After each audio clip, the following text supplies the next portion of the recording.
Alam mo kung ano yung maganda kapag nasa probinsya ka? Yung parang sobrang layo mo sa problema.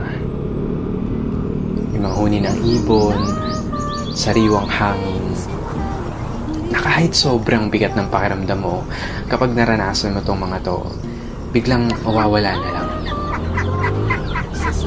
Yung magandang tanawin, tapos yung palaya na ginawa niyong palaruan ng mga kaibigan mo.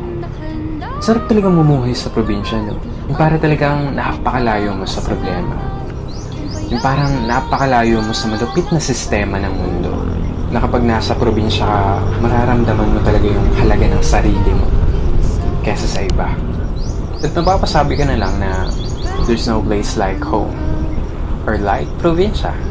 At ikaw na nanonood nito ngayon, masaya ako at naparamdam ko sa'yo ang pamumuhay sa isang probinsya.